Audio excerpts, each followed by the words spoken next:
просто хотел для всех мирной жизни. Я пытаюсь найти ответы, но все вокруг меня рассыпается в прах. Скажи правду. Я не хочу проливать кровь за кровь, но разве есть выбор? Мы сражаемся только лицом к лицу. Отныне вы пойдете с гордо поднятой головой и возьмете судьбу в свои руки. Злость станет оружием, если ее подчинить. Жаль, мы не на одной стороне. Нас целые миллионы, и нас ничто не остановит. Стартуй! Если они хотят войны, получат. А отнимая жизнь, мы смотрим в глаза с отвагой и почтением. Всем привет, с вами Антон Логвинов. Next Gen гонка продолжается. PlayStation 5 уже оказалась на прилавках в Америке. Мы до этого ее уже немножечко попробовали, распаковали. Последние несколько дней тестировали.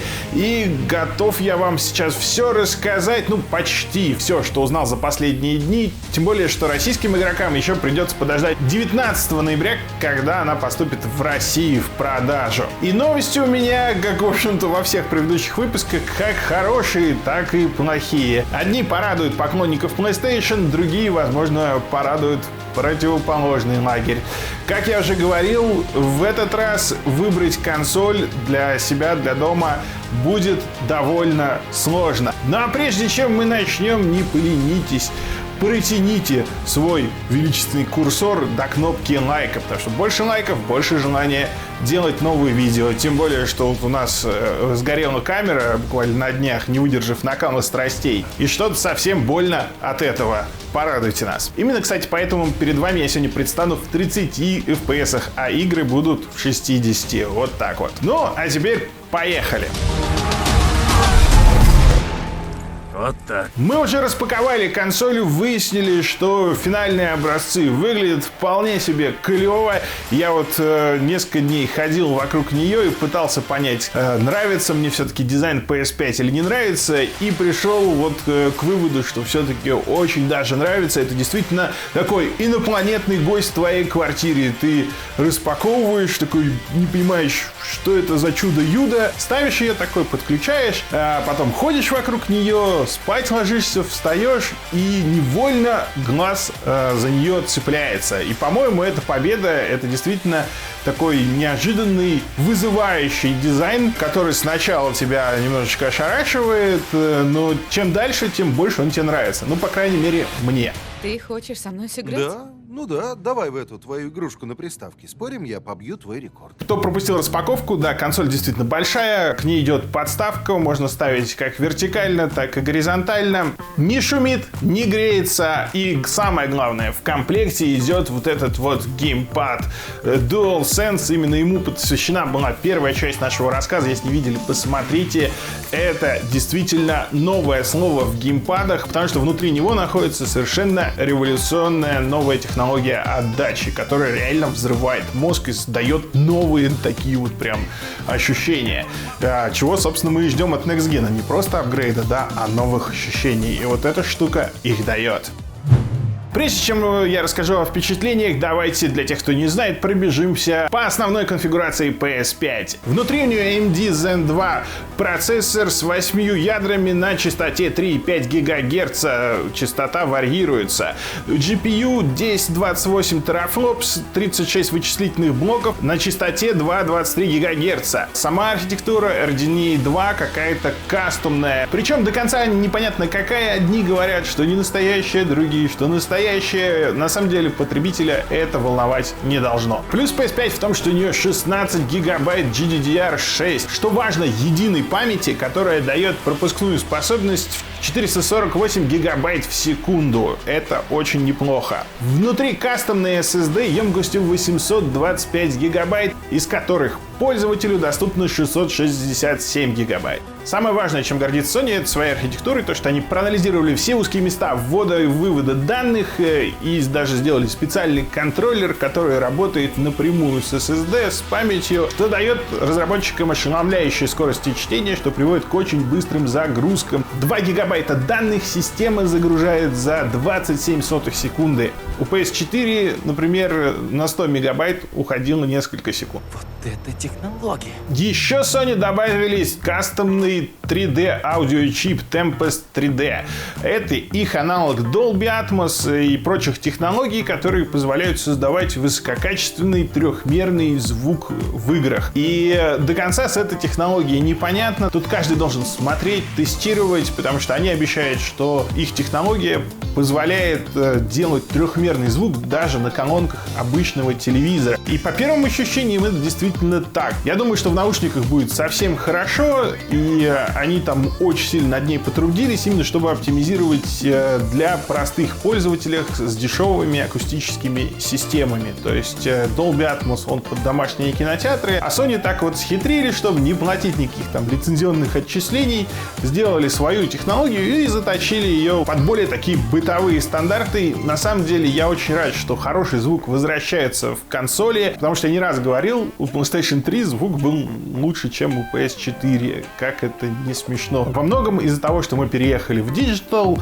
и многие разработчики стали просто максимально ужимать данные, и если у тебя домашний кинотеатр, то ты мог прям почувствовать разницу. На PS3 был крутой звук, на PS4, на Xbox One, ну так себе. Теперь, надеюсь, все это будет в прошлом. Ну что, а теперь давайте заводить шарманочку. Нажимаем кнопочку PlayStation на DualSense, и она загорается красивым синим цветом. Ну и, кстати, первое, о чем вам надо позаботиться, что вы подключаете консоль к чему-нибудь, что поддерживает HDCP. Такая же история была на PS4. К сожалению, Sony не учли прошлых ошибок и по умолчанию включают систему защиты, которая у нас вообще изобретена для видео, а не для видеоигр. Чтобы никто не копировал фильмы с Blu-ray, с Netflix и так далее. Имейте это в виду. Если вы подключаете к обычному монитору, то вас ждет неприятный сюрприз. Также неприятный сюрприз ждет тех, у кого мониторы 1440p. Это достаточно распространенное разрешение, которое консоль не поддерживает.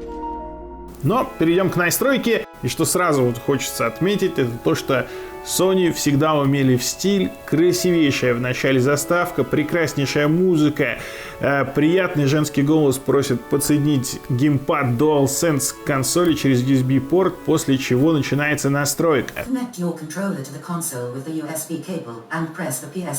И тут все оказалось так же просто практически, как в случае с Xbox. Для установки лучше всего использовать смартфон. Вы просто скачиваете приложение PS App, сканируете штрих-код на экране телевизора или монитора, и все.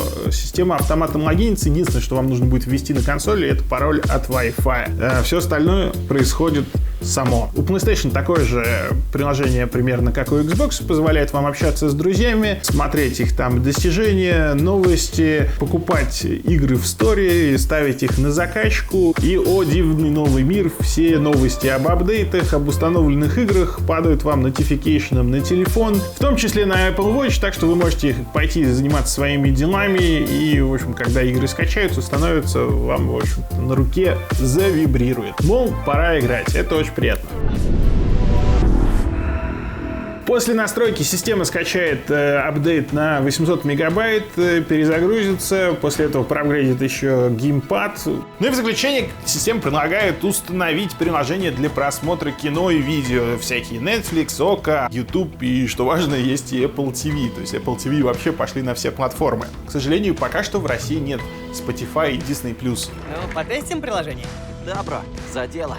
После чего предложит вам перенести файлы из PS4. PS5 сама найдет консоль, в общем-то, в сети, увидит. Вам нужно быть только залогиненным на своей PS4. После чего начнет перенос данных, если вам это нужно. По умолчанию она переносит сейвы, но также можно выбрать игры, которые ты переносишь. Но напоминаю, что у нас всего 667 гигабайт места на ней, так что, наверное, игры переносить не стоит. Зато, если у вас внешний есть диск, там, например, SSD, как у меня с играми, вы можете просто сразу воткнуть его в PS5, она начнет скачивать патчи, и вы можете запускать игры на PS5. Причем PSN на PS5 у меня лично работает быстрее, чем на PS4. Мне во время скачки удавалось даже разгоняться до 15-20 мегабайт в секунду по скачке, что, в общем, невиданные скорости для PSN. Правда, игр у Ubisoft это не касается почему-то. Вот патчи к Ассасину и к Far Cry качались вот с привычной там 7-мегабайтной скоростью где-то, как на PS4. Патчи все разного размера.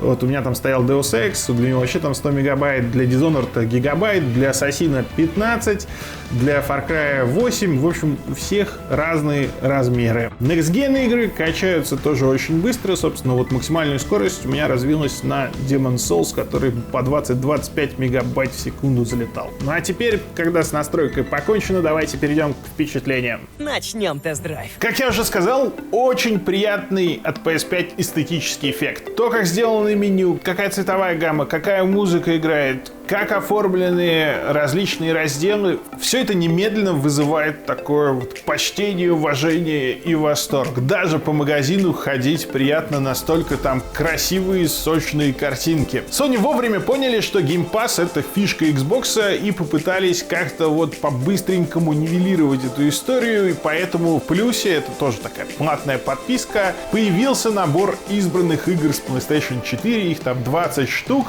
И если вы впервые покупаете консоль от PlayStation, у вас нет аккаунта, но вот вы можете заплатить подписку и немедленно скачать все хиты для PS4. Но вот здесь у меня для вас не очень хорошие новости, потому что, возможно, за рамками вот этих 20 специально отобранных игр с обратной совместимостью у системы дела не очень, потому что, ну, вот я первым делом запустил те игры, которые были у меня на внешнем харде для PS4. У меня на нем были, ну, такие игры, которые я хотел допройти, включая любимый Deus Ex, Mankind Divided, Dishonored 2, Assassin's Creed Odyssey, Far Cry 5, и вот как назло я одну за другой начал запускать, и они все были малоиграбельные, то есть с обратной совместимостью, имейте в виду, не во всех играх все хорошо. Все было в каком-то киселе, то есть такое ощущение, что консоль пыталась повысить разрешение, но все это с каким-то блюром, гоуст-эффектом, совершенно невозможным инпут-лагом, то есть просто управлять, смотреть по сторонам в этих играх было неприятно. Все было с дикой задержкой и просто некрасиво, гораздо хуже, чем на PS4. И я, честно говоря, уже как бы несколько испугался, но потом оказалось, что не все так плохо, что все-таки там все эксклюзивы Sony, например, отлично работают на системе, то есть я запускал на Uncharted, и Last of Us, и Ghost of Tsushima, и Days Gone, и все, в общем, вполне себе хорошо работали. Tsushima, Days Gone и God of War даже подняли FPS до 60. Не соневский Batman Arkham Knight тоже прекрасно работал. Так что, в общем, этот момент еще нужно исследовать, но имейте в виду, далеко не все игры на PS5 круто идут в обратной совместимости. Практически все идут ровно так же, как они шли на PS4. Если загрузки и происходят быстрее, то не намного. И это не зависит от того, игра находится на внешнем SSD-диске или на внутреннем. Кстати, новые игры нельзя на внешний SSD переписывать. В общем, это момент, который мы еще поизучаем. Сделаем отдельный ролик про обратную совместимость. Но пока имейте в виду, что PS4 выбрасывать не стоит. Еще одна неприятность, которая всплыла с PlayStation 5, это проблема с закачкой игр. Обнаружился очень распространенный баг, который у многих встречается, когда вы пытаетесь скачать игру, она добавляется в очередь, но там не появляется, и, к сожалению, с этим больше ничего нельзя сделать, кроме как полностью сбрасывать консоль до заводских настроек. У меня такая история приключилась с Call of Duty Cold War. По умолчанию там вообще начала PS4 версия скачиваться, а когда я пытался PS5 версию скачать, словил вот этот баг, и все, теперь мне нужно полностью заново вайпать систему. Ждем обновления прошивки. Датчики снова в норме. Что ты сделал? Разобрался с парнем, который их сломал. И похоже, он тут забыл свои игрушки. Но если вы успели расстроиться, то вот вам хорошая новость. Те эксклюзивные игры, которые Sony приготовила для PS5 на старте, их немного, но они есть, и они просто сносят башню. И я запустил Demon's Souls первым делом и немедленно просто охренел и расплылся в улыбке.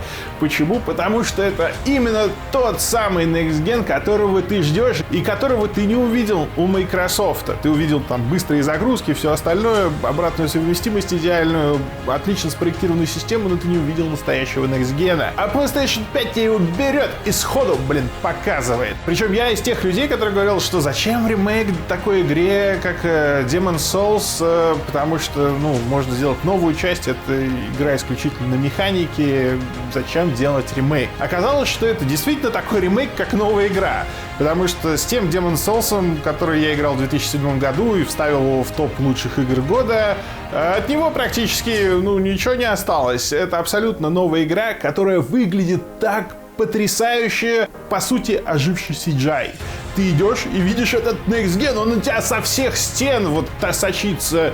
Ты чувствуешь то, чего реально очень давно не чувствовал. Реального скачка в графике. И, возможно, на Ютубе это не сильно видно, но когда вы включите у себя дома на 4К телеке, я вам обещаю, вы просто охренеете. А детализация от красоты картинки просто падает челюсть. Играешь вообще на ура, не отрываясь. Мне даже не хотелось выключать, но скачался Spider-Man и нужно все протестировать, поэтому пришлось переключиться на приключения Майлза Моралеса. И что вы думаете? Они, тоже великолепные. И да, это не совсем Next Gen, игра выходит и на PS4, и на PS5 только добавили Ray Tracing. Но все равно, во-первых, это Spider-Man, и пускай такой супер-супер раздутый DLC, да, и та же игра.